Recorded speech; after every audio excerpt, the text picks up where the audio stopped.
Déclaration du Rassemblement des forces du changement, RFC, sur les résultats de l'élection présidentielle du 15 mars 2026. L'histoire du Congo est marquée d'une estampille. La succession des coups d'État et assassinats politiques au sommet de l'État, conduisant les hommes politiques à cultiver des stratégies individuelles et collectives d'acquisition et de conservation du pouvoir. Ces stratégies impliquent l'armée, des leaders politiques et des milices armées. Cette pratique non démocratique, décriée par la Conférence nationale souveraine de février 1991, a fait de nombreuses victimes de l'intolérance politique que le RFC élève aujourd'hui même dans la conscience collective au rang de martyrs et ou de héros de la République en ce mois de mars 2026 finissant. C'est le cas du président Alphonse Massamba Deba, du cardinal Émile Biayanda, du ministre Guy-Brice Parfait Colélas et de bien d'autres compatriotes morts ou embastillés. L'assassinat du président Marien Gouabi le 18 mars 1977 est, à n'en point douter, l'acte fondateur de l'État autocratique congolais sous la direction de M. Denis Sassou Nguesso.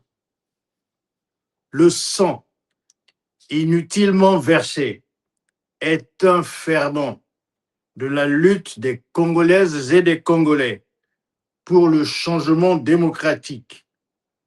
S'affranchir de l'oppression du couple PCT Parti-État et Denis Sassou Nguesso est désormais un devoir inaliénable de chacune et de chacun, tant la fracture sociale est intolérable. Le peuple, pressuré par l'oligarchie, est inconsolable. Cette détermination a changé le cours de l'histoire dans notre pays. Est l'unique réponse à l'élection simulée du 15 mars 2026, dont les résultats proclamés étaient en fait connus d'avance. Rien d'étonnant, le peuple congolais, en s'abstenant fortement, a confirmé son rejet de la servitude, autrement de sa dépendance totale du bon vouloir de M. Denis Sassou Nguesso, empereur du mal. Dans un décor au relent du marxisme équatorial, aux couleurs du tribalisme, du clanisme, de la concussion, du népotisme, de la non-conformité à la loi et de la trahison, les oligarques congolais espèrent rejouer le même film d'horreur fait de désespoir, de mensonges et de faux slogans. Pendant 45 ans de pouvoir, M. Denis Sassou Nguesso a préparé et servi au pays une crise multidimensionnelle pour l'éternité. Eau, électricité, santé, éducation nationale, agriculture, transport, emploi, sécurité, droits humains, etc., tous les secteurs de la société congolaise sont en berne par la faute des voleurs éhontés qui s'auto-dénoncent à la faveur d'une campagne électorale. Le mal congolais n'est pas que d'ordre économique ou administratif, mais également politique et moral. Il y a une crise profonde de confiance dans le pays et en dehors. Les populations boudent l'establishment. Elles sont blasées par des slogans qui se contredisent et ne se traduisent jamais dans la réalité quotidienne. Le Congo a perdu toute crédibilité à l'international, tant ses dirigeants sont les plus mauvais gestionnaires qui soient. Le développement des écuries comme sanctuaire de puissance dans le camp des victorieux de la guerre se manifeste à travers la légitimation de la violence. Ces écuries ont ouvert la voie à la cupidité de l'État, au pillage, à des fins d'enracinement au pouvoir, à l'accaparement égoïste des ressources économiques, au développement des actes civiques et à la criminalisation de l'État. Ce mal congolais est certes connu de M. Denis Sassou Nguesso et dénoncé par lui-même, mais sans jamais le traiter à la racine, avec des sanctions contre les fossoyeurs de l'unité nationale et du tissu économique congolais. Dans la vie courante, ces fossoyeurs sont de la proche famille du président. En réalité, seul le pouvoir et les prébendes comptent à leurs yeux se remplir les poches en exploitant le Congo et les Congolais. Voilà la devise. À tous les échelons, ceux qui ont une parcelle du pouvoir public se laissent corrompre, avantage les personnes ou les sociétés qui paient des pots de vin et négligent les autres. Leur activité professionnelle n'est motivée que par l'intérêt égoïste.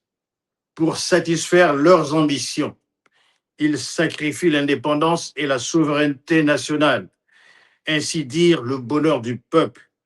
Le peuple se veut libre. Pour illustrer le désir de liberté du peuple, j'emprunte à José Marti un morceau d'architecture. La liberté coûte très cher et il faut ou se résigner à vivre sans elle ou se décider à la payer son prix. Au Congo, le rassemblement des forces du changement appelle le peuple à mettre le prix pour sa liberté. Ce prix, c'est la défense de l'état de droit, la lutte contre les antivaleurs, la promotion de la solidarité nationale et de la valeur travail. Devant l'évidence d'un pays en faillite, avec une grogne sociale indicible, le peuple doit reprendre la main et réaffirmer sa souveraineté. Après le courage de l'abstention, le peuple doit exprimer haut et fort son attachement à la liberté. Il faut se soustraire de l'administration des guerriers par les guerriers, avec les guerriers et pour les guerriers. À l'État congolais autocratique, le peuple crie sa douleur et sa volonté de rupture. La rupture, c'est le changement qui est ainsi résumé. Restauration de l'autorité de l'État à l'intérieur et de son prestige à l'international. Participation active des populations à tous les échelons de la vie publique nationale. Libération des Congolaises et Congolais de toutes les servitudes au service d'une république démocratique et sociale. Suppression des oppressions politiques, respect des libertés traditionnelles de presse, de conscience, d'opinion et de religion. Le changement interpelle toute la société congolaise. Petit 1, l'opposition, appelée à faire peau neuve en levant tout immobilisme par un inventaire bilan. Elle n'a d'autre choix que de se rassembler pour des actions communes sur le terrain au prix d'un vrai dialogue entre les composantes tous azimuts. Les erreurs passées doivent construire l'avenir. Petit 2, la frange critique des sociétaires du pouvoir attachés à l'argent roi qui pollue toute la vie nationale. Elle doit être capable d'une autocritique et d'agir pour le changement au nom du bonheur commun. Petit 3, la société civile, les chrétiens et les syndicats, véritables objecteurs de conscience populaire. Petit 4, les forces armées congolaises, qui se doivent de défendre l'aspiration du peuple à la liberté. À l'examen de la situation, le rassemblement des forces du changement tend la main à toutes ces entités du pays profond pour défier ensemble l'illusion d'un pouvoir invincible et la réalité d'un régime vieilli, criminel et discrédité dans l'opinion. Le rassemblement des forces du changement, avec courage et détermination, assume son engagement pour la construction du changement dans notre pays. Pour le RFC, le peuple souverain doit faire valoir son droit constitutionnel de s'opposer au coup d'État, à l'exercice tyrannique du pouvoir et à l'usage de la violence comme moyen d'accession au pouvoir ou de sa conservation. Il doit l'exercer dignement, comme pour une abstention culte, désormais historique, qui freine le pouvoir dans son élan machiavélique, confère le préambule de la Constitution du 15 octobre 2015.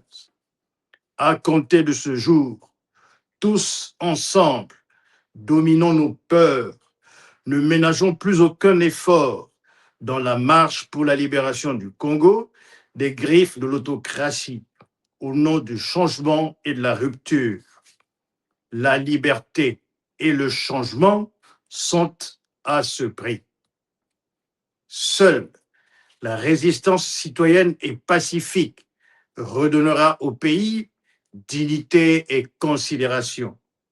Faite à Brazzaville le 31 mars 2026 pour le Rassemblement des forces du changement, le docteur Marcel Gitoukoulou, premier vice-président en charge de la prospective, de la communication et porte-parole.